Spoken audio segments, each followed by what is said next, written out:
Everyone remembers where they were on 9/11, and it's hard to believe it's been this many years, but each year we commemorate it by talking to my friend Mike McAvoy. First of all, thanks for coming down. You're welcome. You're welcome. For people that are not familiar with your story, from New York, working in Brooklyn, your brother's a firefighter in Lower Manhattan, your best friend works in the World Trade Centers. Pick it up from there, what you saw that morning. It was like every other morning, except this morning it was beautiful. I remember walking in the streets of Manhattan, because I was in Manhattan that morning, and going into work. It was so beautiful out. It was a crisp fall day, and thinking how beautiful it was because it rained all weekend. And I got into my office, and sitting at my desk, and I see a lot of people walking by and mumbling, and I'm like, well, what's going on? And they said, a plane hit the Trade Center. Now let's remember, planes have never hit the Trade Center. No one thought that this was a commercial airline. And I just said, yeah, okay. And then more people are going. I heard someone say out loud, they think it's a commercial airliner. And I'm like, what? I got up from my desk, walked down about 20 feet, and then made a left towards the windows, because all windows face the Trade Center. And what I saw made me sick to my stomach. I mean, the hole in that building and the flames coming out, I was just in shock. And I ran back to my desk because my best friend worked in the Trade Center. You couldn't tell what floor that plane went in, but I knew he worked high up, so I knew this wasn't good. And I ran back to my desk. Phones weren't working. It was just awful. But I did get through to his wife, and she screamed hello on the phone, and I knew that was bad news. Because I was hoping maybe he was home. It was a beautiful day to golf. He lived close to a golf course, and he loved to golf. Just couldn't believe. And she asked me, what building does he work in? Because only one building had been hit at that time. And I remember leaning back in my chair and thinking, do I lie to her? And she goes, the one with the antenna on it? And I just said, yes. And then I said, I'll call you back. And I sat there, and I was just like, oh my God, oh my God. Went to the windows again, and it was horrible to look at. And 50 people were standing in front of the windows in disbelief. And I went back, and I'm trying to call him on his cell phone. I'm trying to call, and then I walk over to the buildings again, and even before I turned, because there was file cabinets, even before I turned to head back to the windows, people screamed and hit the floor, Mike. I mean, they literally screamed. And I said, what happened? They said, a plane hit the other building. Second plane. Second plane. I remember looking at my watch like I'm doing right now, and it was 5 after 9 or 4 after 9. Like, gee, my brother's a fireman. His shift starts at 9 or it ends at 9. I hope he's not working. Call the firehouse. Nobody answered me. Why would anyone be in a firehouse, right? They were all there already because it had been 20-something minutes since the other plane hit. And I called my mother, and I said, do you know John's schedule? She said, of course I do. He worked last night. And just now, my shoulders sank and my stomach went into a pit. I'm like, oh my God. I have my best friend and my brother at this site right now. And it looked horrible. When you, because this part of the story that gets me every time we talk about it is, as people poured out of Manhattan and walked off that island, you went into the city because you went to look for your brother, and you went to look for your best friend Jimmy, and the lists. Can you talk about what that was like in the hours after this happened? First of all, the trains weren't running. Right. Remember, you said I was in Brooklyn. I was right across, first stop from Manhattan into Brooklyn. The trains weren't running, and finally they said, I mean, the bridges were closed, the tunnels were closed, the trains aren't running. Finally got into a train and headed into Manhattan. And we pulled up to one stop, and the doors open. Nobody got on.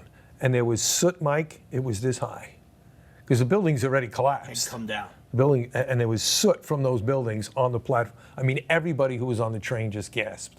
And this train starts to pull out, and then it abruptly stops. That happens all the time on a New York City subway, but this day, the whole train screamed, and I'm thinking, oh my gosh.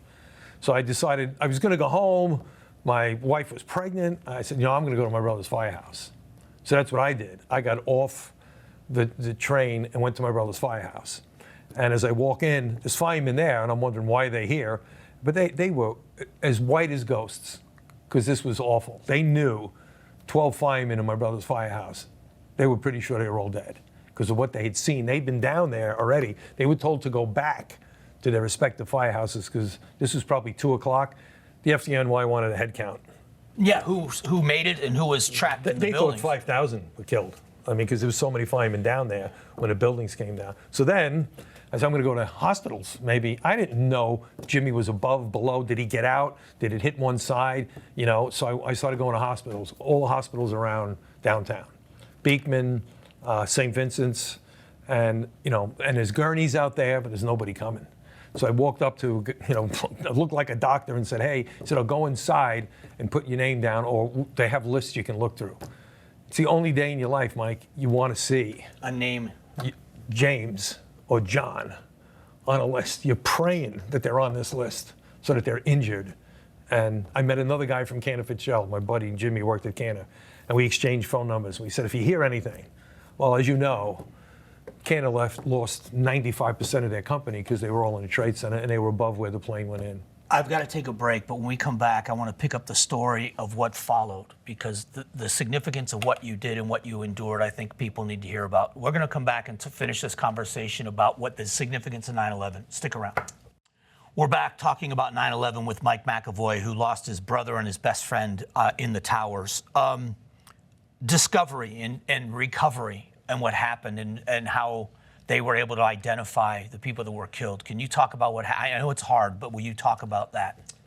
You know, they weren't finding bodies, Mike, and that was the hardest thing. Not that there'll ever be closure, because people use that word, and sometimes they just want to hold off and hit them when they did find something. But we had to go to the Hilton Hotel in Midtown Manhattan and bring DNA, toothbrush, hairbrush, shoes, something that he wore, both of them.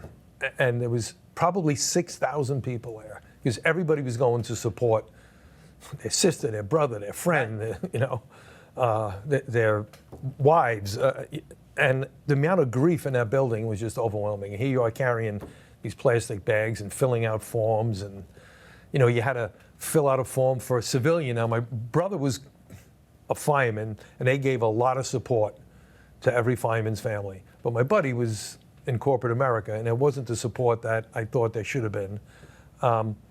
And we had to go get a death certificate. I mean, it was overwhelming, Mike. It was overwhelming to all of us. But what didn't it happen? This is the hard, so difficult, that because the bodies were not intact in many cases, that families were notified multiple times when they would find DNA evidence of that same person multiple times. In the beginning, they were sending detectives, police detectives, New York City police, to your house to let you know. They had to stop doing it because they were getting overwhelmed with grief. So they would just call you and say, oh, we found more remains of your husband. Oh, we found more remains. And it was just, this is for civilians now, not my brother. And she just said, stop. Because we already had a burial. Because how long do you wait? We had a burial in October. You had confirmation and you had a funeral. Yeah, and then now they're telling you we had more. And it was just horrible to hear. It was just really horrible to hear. You know, my brother had bunker gear on, so he was found mostly whole. But civilians who were in the building they were only recognized by DNA on bone fragments. One of the stories that I've heard you tell and we've talked about often is that there is a picture that was taken 2 days before 9/11 of your brother.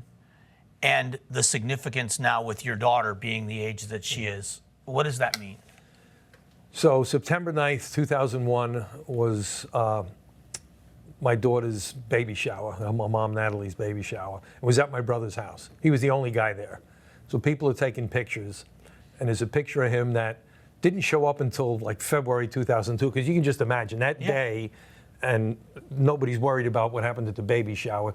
And my ex, she's my ex-wife now, was going through the disc of pictures. And I was sitting at my desk at work, and she sent it to me in an email. I have a picture of John. And to know that 2 days before, he's sitting there, his legs crossed, Amstel light in his hand, and a big smile, to know how different, I just almost collapsed at my desk seeing that beautiful picture of him. So every September 9th. But it captured kind of who he... Oh, yeah. Here he is with all these women at a baby shower, and he's having a good time, because that's who he was. Yeah. He was more than that, Mike. You know, the best quote ever. So we lived in Staten Island when we grew up, and he still lived in Staten Island, and a lot of firemen and policemen died on 9/11, and the advance was the Staten Island paper was calling people's moms to get information. And they said to my mother, so what can you say about your son? And out of her mouth, obviously didn't practice this. She said, everybody knew, meaning our family, everybody knew John was a hero. Now the whole world knows. And that was the truth. He lived his life from when he was a little boy up until the day he died. He lived a hero's life. I have about a minute left. I know for you, questions about what happened and the unanswered questions. What does it mean to not have some of those answers?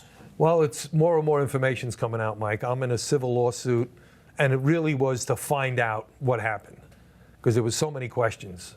And it turns out the Freedom of Information Act is releasing things.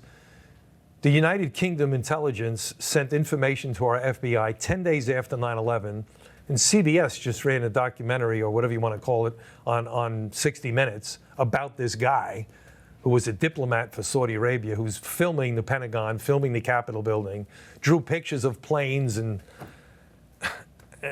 our FBI was told about it and never pursued it.